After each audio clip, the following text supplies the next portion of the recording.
Tudo começou na madrugada de 3 de janeiro de 2025. Caracas dormia. A cidade estava mergulhada em um silêncio estranho e nada indicava que aquela noite seria diferente de tantas outras. Ruas vazias, prédios apagados. A enganosa sensação de normalidade. Até que o céu começou a mudar. Primeiro, um ruído distante. Depois, sons cada vez mais próximos. Baixos, agressivos, quase imperceptíveis para radares convencionais. Vizinhos acordaram assustados, abriram as janelas e viram algo que ninguém esperava. Grandes aeronaves cruzando o céu, aviões militares e helicópteros de guerra voando numa altitude anormalmente baixa. Ninguém entendia o que estava acontecendo. Nenhum comunicado oficial, nenhum alerta, nenhuma explicação. Apenas uma certeza incômoda. Algo grave estava em andamento. Enquanto isso, dentro de Fuerte Tiuna, o complexo militar mais protegido e estratégico da Venezuela, Nicolás Maduro e Cilia Flores dormiam tranquilamente. Ali ficava o coração do poder militar do país, um lugar que o próprio regime descrevia como impenetrável, blindado por camadas de segurança, tecnologia avançada e tropas de elite. Segundo Maduro, aquele era o lugar mais seguro da Venezuela.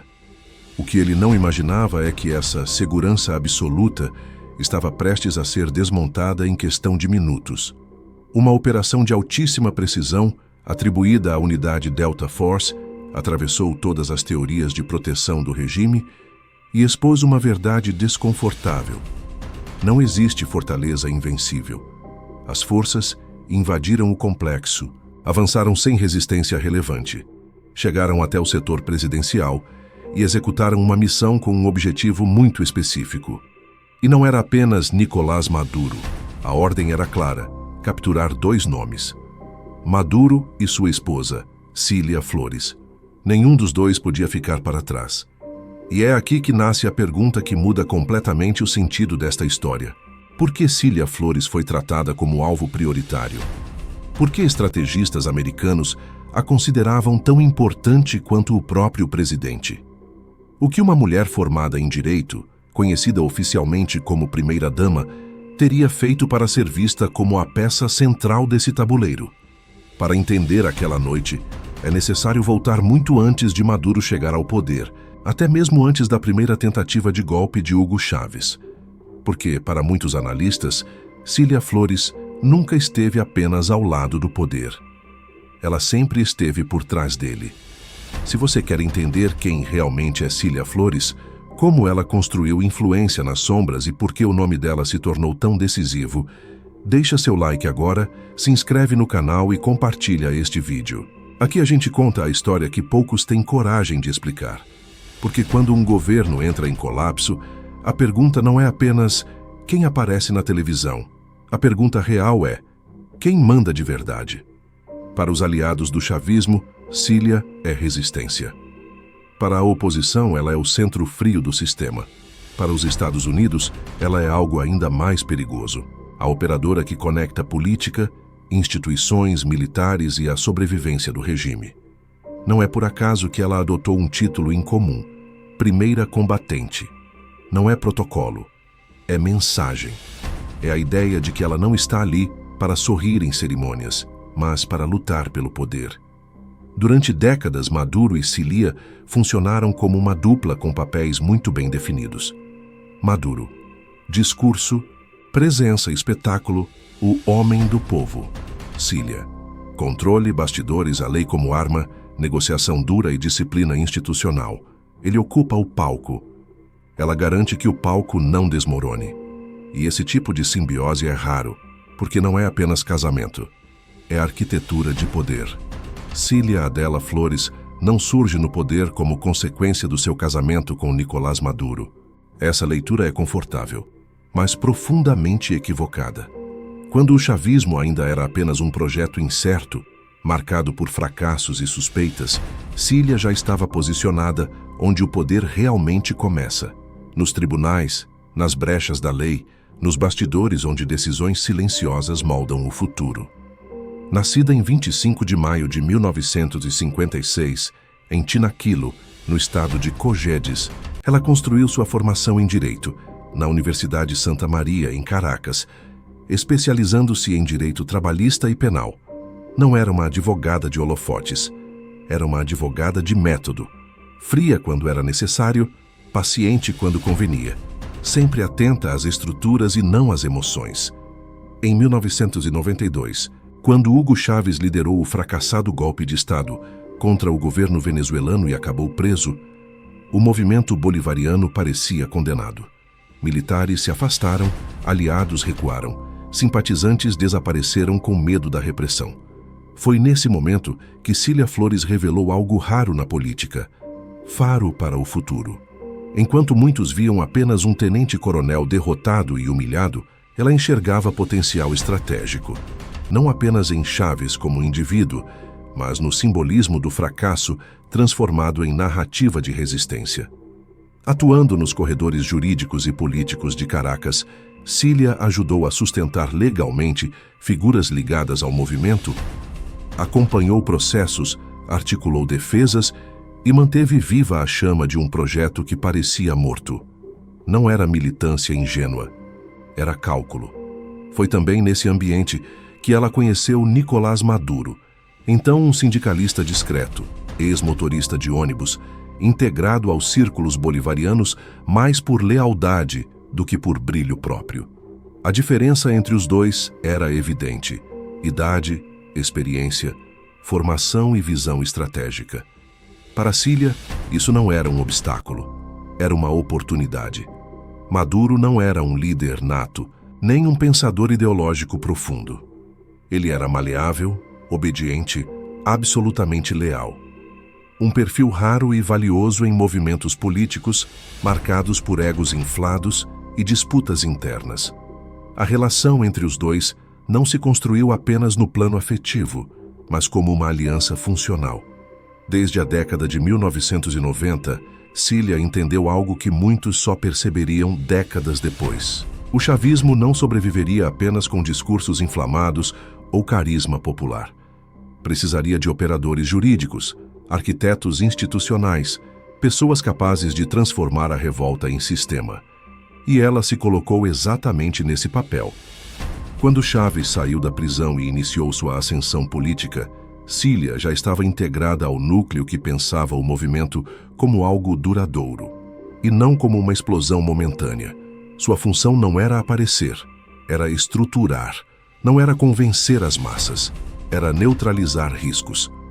Em 1992, enquanto o país via um golpe de Estado fracassar, Cília Flores já trabalhava com uma pergunta que guiaria toda a sua trajetória: como transformar a derrota em poder? Essa pergunta, mais do que qualquer discurso, explica por que ela esteve presente em todos os momentos decisivos do chavismo desde o início. Quando Cília Flores chega à Assembleia Nacional, o chavismo já não é apenas um movimento de contestação. É um projeto de poder em plena consolidação. Sua eleição como deputada em 2006 e sua ascensão à presidência do parlamento no mesmo ano, tornando-se a primeira mulher a ocupar o cargo, não foram acidentes históricos nem simples gestos de reconhecimento político. Foram decisões estratégicas. A Assembleia, que em qualquer democracia deveria funcionar como contrapeso do Executivo, passou a ser tratada por Cília como algo muito mais útil, uma ferramenta. Sob sua liderança, o parlamento venezuelano deixou de ser um espaço de debate e fiscalização e se transformou numa extensão direta do projeto chavista. As sessões perderam o contraditório, a crítica passou a ser enquadrada como sabotagem e a oposição deixou de ser vista como adversária legítima, para ser tratada como inimiga interna. Jornalistas que faziam perguntas incômodas eram retirados à força das galerias. As transmissões eram controladas. O recado era claro. A narrativa não seria discutida. Seria imposta. Ao mesmo tempo, Cília iniciou um processo sistemático de ocupação institucional. Familiares e aliados próximos foram nomeados para cargos estratégicos dentro do Estado. Primos, sobrinhos, cunhados e pessoas de absoluta confiança começaram a ocupar funções-chave, criando o que críticos chamariam de clã Flores. Não se tratava apenas de nepotismo clássico, mas de algo mais sofisticado: garantir que decisões sensíveis jamais escapassem do círculo íntimo do poder. As leis eram aprovadas em bloco, sem debate real. Investigações contra membros do governo simplesmente não avançavam. Qualquer tentativa de fiscalização era arquivada sob justificativas técnicas cuidadosamente construídas. A legalidade continuava formalmente intacta, mas vazia por dentro. Esse foi, talvez, o traço mais marcante da atuação de Cília na Assembleia. Ela não aboliu as instituições, ela as reprogramou. O parlamento seguia existindo. As sessões continuavam acontecendo. Os ritos eram respeitados. Mas o resultado era sempre o mesmo. Tudo o que Hugo Chávez precisava passava. Tudo o que pudesse ameaçar o projeto era neutralizado. A lei deixou de ser limite e virou escudo. Esse período consolidou a reputação de Cília como uma operadora implacável. Diferente de líderes carismáticos, ela não precisava de aplausos. Seu poder vinha da previsibilidade que impunha ao sistema. Nada fugia do controle. Nada acontecia por acaso. A Assembleia virou, sob seu comando, um laboratório de autoritarismo institucional, onde se testava até onde era possível avançar sem quebrar formalmente a aparência democrática.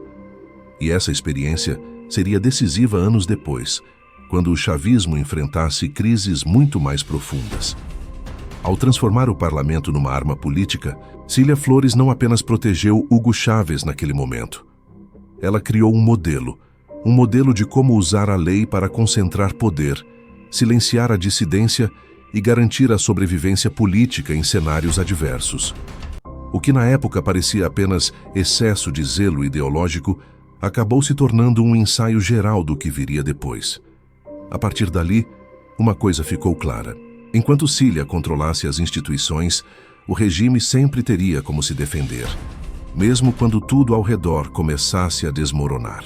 Em 5 de março de 2013, Hugo Chávez morreu em Caracas. Naquele instante, o chavismo entrou em pânico. Um movimento que por mais de uma década girou em torno de um líder carismático ficou, de repente, sem centro de gravidade. Para fora, o discurso era de unidade e continuidade. Por dentro, o regime estava à beira da implosão. Facções militares se reposicionavam, dirigentes políticos calculavam seus próximos passos, e uma pergunta corria em silêncio pelos corredores do poder: quem herdaria o controle real do sistema? Nicolás Maduro era o sucessor indicado por Chávez, mas isso não significava aceitação automática. Ele não tinha a autoridade simbólica do líder morto, nem força própria dentro das Forças Armadas. Do outro lado estava Diosdado Cabello, então presidente da Assembleia Nacional, um homem com raízes profundas no estamento militar e apoio entre os setores mais duros do regime. A disputa não era ideológica, era existencial. Uma decisão errada podia levar a uma guerra interna ou ao colapso imediato do chavismo. Foi nesse vazio que Cília Flores surgiu como peça decisiva. Longe dos holofotes, começou a agir como mediadora e estrategista. Conversou com generais, negociou com líderes do partido e trabalhou para impedir que a sucessão virasse um confronto aberto. O objetivo dela não era apenas garantir a presidência para Maduro, era preservar o sistema inteiro. Ao mesmo tempo, ajudou a construir a narrativa de legitimidade. Maduro não era apenas um candidato, era o herdeiro político escolhido por Chávez em seus últimos dias. Essa narrativa, repetida à exaustão, serviu para desarmar resistências internas e criar uma sensação de inevitabilidade. As eleições de abril de 2013 foram vencidas por uma margem mínima, sob forte contestação da oposição. Mas naquele momento, o que importava não era a diferença, era a sobrevivência. Sem o trabalho de bastidores conduzido por Cília, afirmam analistas, Maduro dificilmente teria resistido às pressões internas daquele período. 2013 não foi apenas um ano de transição. Foi o ponto em que o chavismo poderia ter terminado. E não terminou porque alguém entendeu, antes de todos, que o poder não se sustenta apenas vencendo eleições, mas controlando os conflitos invisíveis que surgem quando um líder desaparece. Em novembro de 2015, Uma operação conduzida pela Drug Enforcement Administration, a DEA, provocou o maior golpe já sofrido pelo núcleo íntimo do poder venezuelano. Em um hotel no Haiti, 2 jovens venezuelanos foram presos após negociações com agentes infiltrados que se passavam por representantes de um cartel mexicano. Seus nomes não demoraram a correr o mundo: Efraim Antônio Campo Flores e Francisco Flores de Freitas. Eles não eram políticos nem militares. Nos documentos apareciam como empresários, mas na realidade eram sobrinhos diretos de Cília Flores.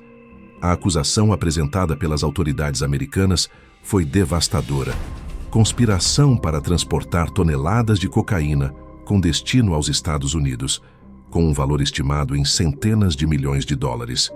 O caso ganhou dimensão histórica não só pelo volume da droga, mas pelo conteúdo das conversas gravadas. Segundo a promotoria, os próprios acusados afirmavam agir com o conhecimento e a proteção do círculo presidencial. Eles citaram nomes, falaram de rotas seguras, mencionaram apoio institucional. Pela primeira vez, a ligação entre o regime chavista e o narcotráfico saía do campo das suspeitas e entrava no território das provas judiciais. A reação do governo foi imediata. Nicolás Maduro classificou a prisão como um sequestro político e acusou os Estados Unidos de conspirarem contra a Revolução Bolivariana. Cília, inicialmente em silêncio, depois passou a defender publicamente os sobrinhos, descrevendo-os como jovens perseguidos apenas por carregarem o sobrenome Flores. O discurso era conhecido: vitimização, ataque ao império, negação absoluta. Mas algo havia mudado de forma irreversível. O julgamento em Nova York terminou com condenação. As gravações foram aceitas, as provas validadas. Para Washington, aquele processo confirmou o que as investigações já vinham apontando havia anos. O regime venezuelano não era apenas autoritário. Ele estava funcionalmente conectado a redes criminosas transnacionais. A partir dali, Cília Flores deixou de ser vista somente como uma operadora política dura. Ela passou a figurar como parte do problema criminal que os Estados Unidos diziam combater. O caso dos sobrinhos marcou o ponto sem retorno. Depois dele, qualquer possibilidade de normalização internacional se tornou praticamente impossível. O chavismo cruzou uma linha da qual não haveria volta. E Cília Flores passou a carregar para sempre o peso de um escândalo que transformou sua imagem no mundo inteiro. O poder ainda estava ali, mas a legitimidade tinha se quebrado de forma definitiva. Depois do escândalo dos sobrinhos, a relação entre o regime venezuelano e a comunidade internacional entrou em uma nova fase. Até então, Nicolás Maduro e seu entorno ainda eram vistos por alguns governos como um problema político interno, um autoritarismo regional com excessos, mas ainda negociável.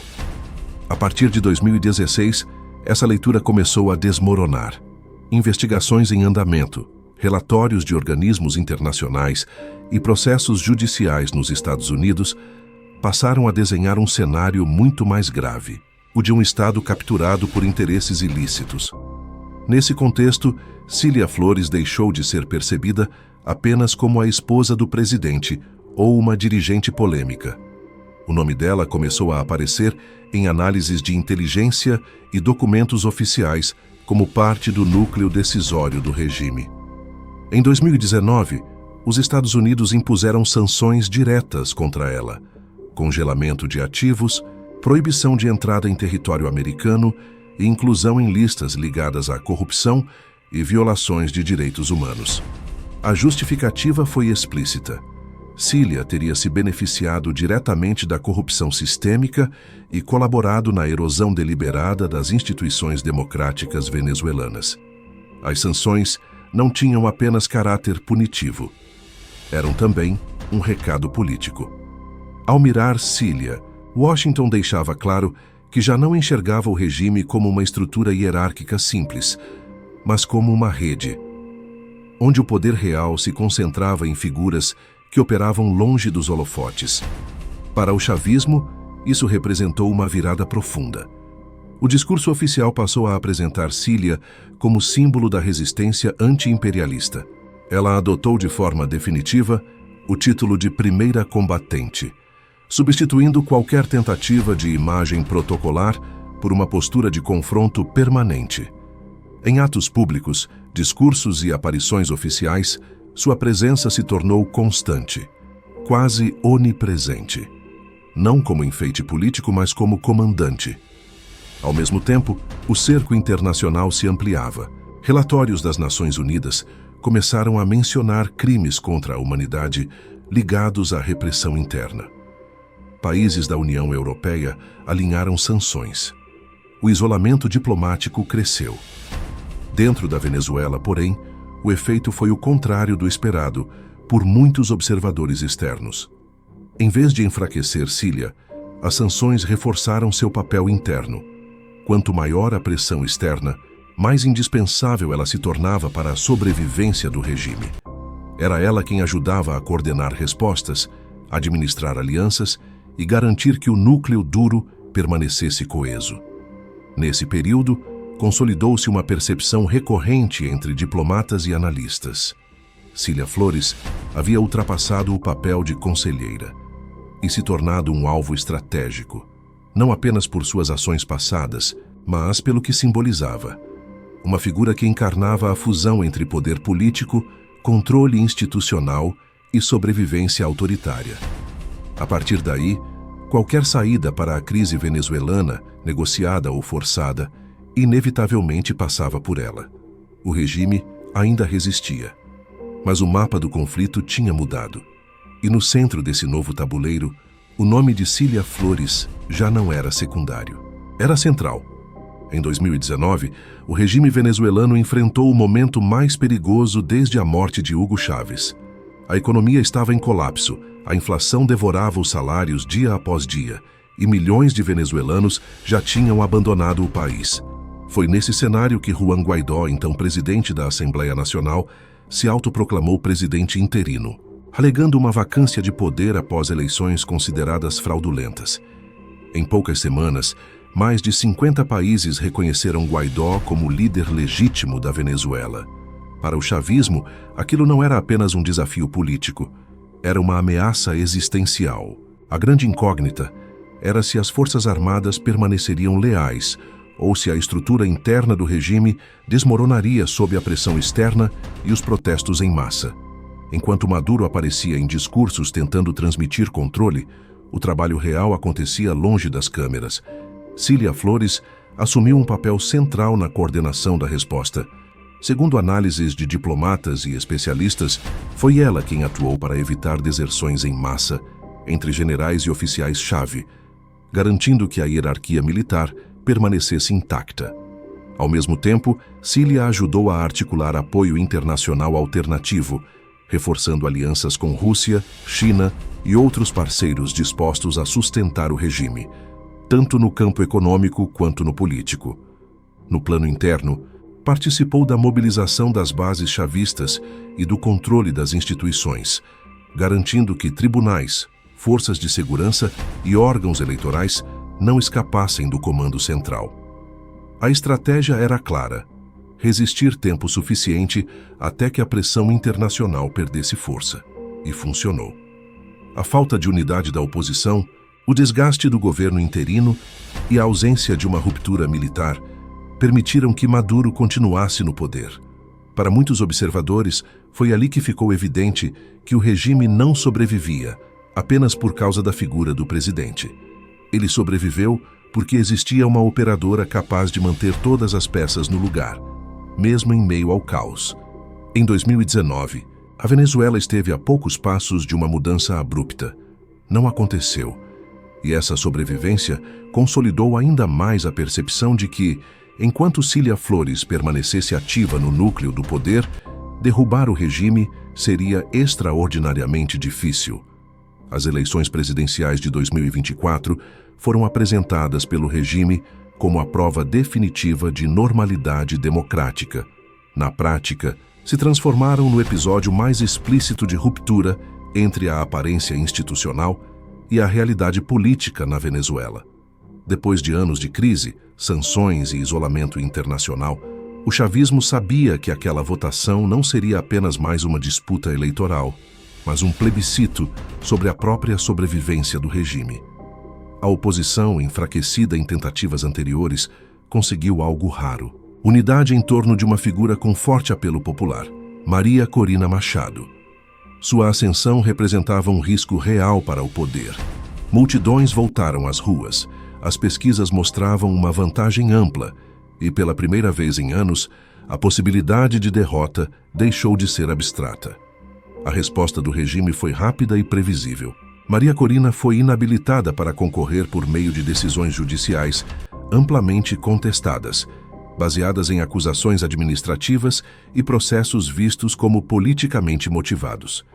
No lugar dela, a oposição lançou Edmundo Gonzalez Urrutia, um diplomata experiente e respeitado, mas sem o mesmo magnetismo popular.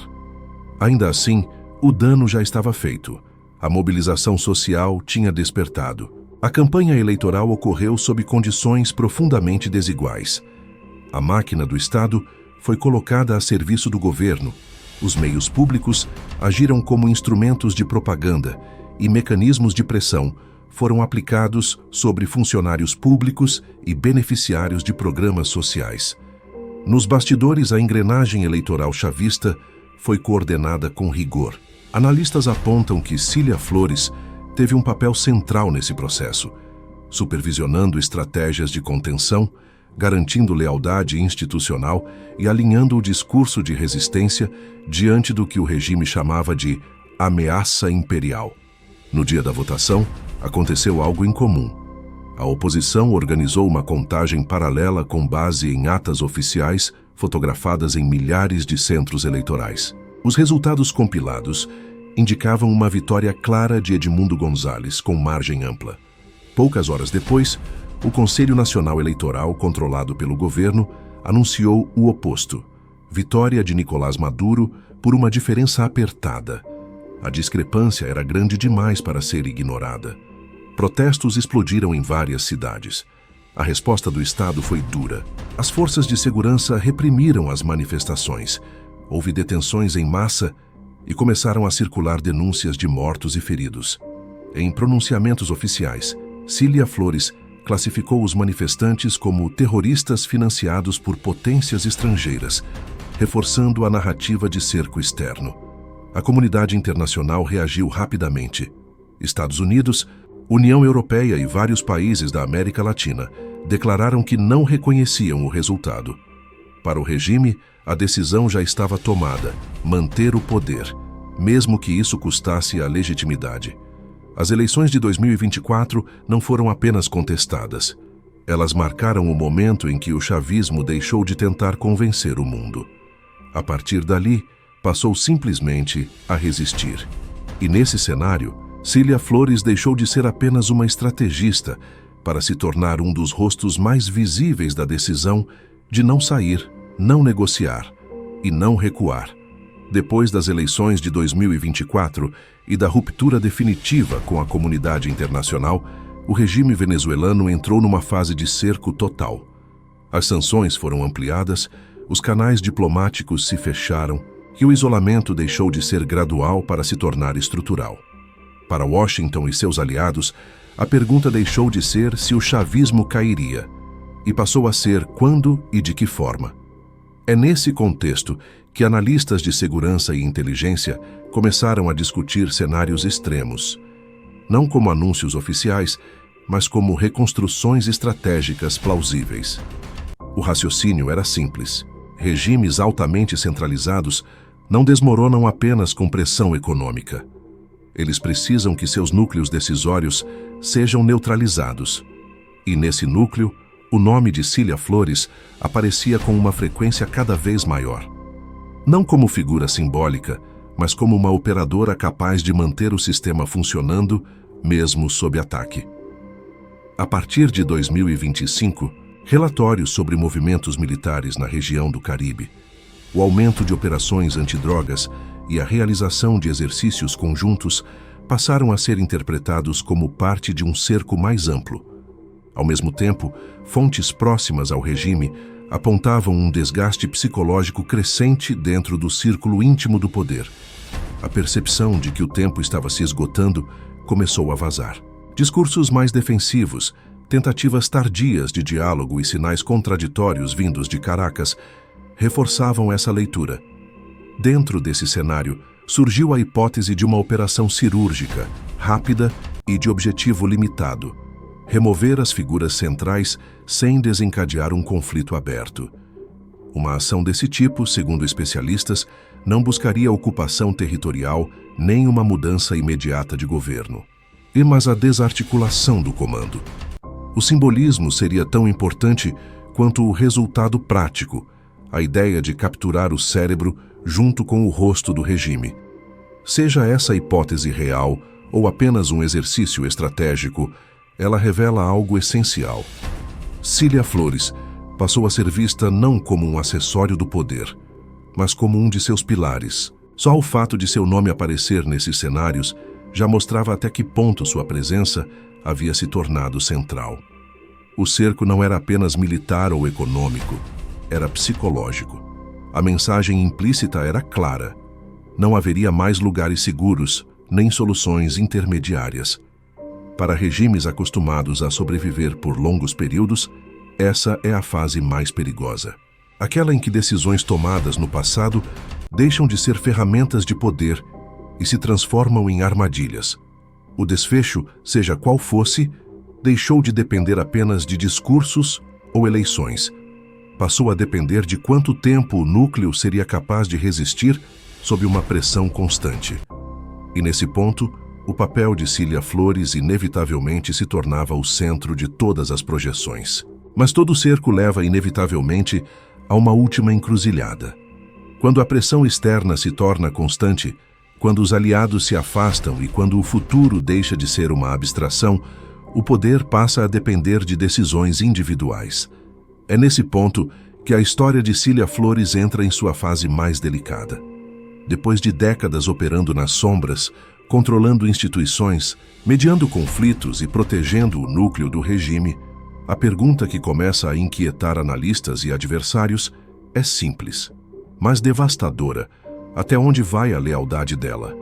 Para o sistema que ajudou a construir, Cília sempre foi a guardiã do silêncio. Ela conhece nomes, rotas, acordos informais, fluxos financeiros e decisões que nunca ficaram registradas em documentos oficiais. Em qualquer cenário judicial, esse conhecimento tem um valor incalculável.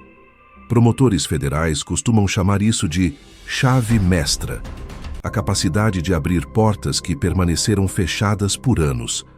A possibilidade de cooperação transforma uma figura central em uma ameaça existencial para todos ao redor. Mas cooperar tem um custo. Significa romper com décadas de alianças, expor antigos companheiros e admitir publicamente que o projeto político ao qual dedicou a vida se misturou com práticas criminosas. Para alguém que sempre se apresentou como combatente ideológica, essa decisão não é só jurídica, é identitária. Permanecer em silêncio, por outro lado, preserva a narrativa interna de lealdade, mas pode significar enfrentar as penas mais severas possíveis. É a equação clássica do poder autoritário em colapso: falar e sobreviver politicamente destruindo outros, ou calar e carregar sozinho o peso da queda. Esse dilema não atinge apenas Cília Flores como indivíduo. Ele ecoa dentro do próprio regime. A simples possibilidade de que ela decida falar gera desconfiança, medo e fragmentação. Antigos aliados começam a calcular riscos, a se proteger, a negociar saídas individuais. Regimes não costumam desmoronar apenas por ataques externos. Eles se desintegram quando o silêncio interno deixa de ser confiável. Por isso, nesta etapa, o destino do chavismo parece menos ligado a discursos públicos e mais a decisões tomadas em espaços fechados, longe das câmeras. O futuro político da Venezuela, paradoxalmente, pode depender não de uma eleição nem de uma intervenção, mas da decisão íntima de alguém que sempre preferiu agir nas sombras. A pergunta agora já não é se o sistema é sustentável, é se seus segredos permanecerão enterrados ou finalmente virão à tona. Independentemente do desfecho jurídico ou político, o impacto da trajetória de Cília Flores já está gravado na história da Venezuela. Por mais de 3 décadas, Decisões tomadas nos bastidores moldaram o destino de um país inteiro. O resultado é visível. Milhões de venezuelanos obrigados a deixar seus lares, uma economia devastada, instituições corroídas e uma sociedade marcada pela desconfiança. O colapso não aconteceu de um dia para o outro. Ele foi construído lentamente, por meio de eleições repetidas que priorizaram a manutenção do poder, acima de qualquer princípio democrático.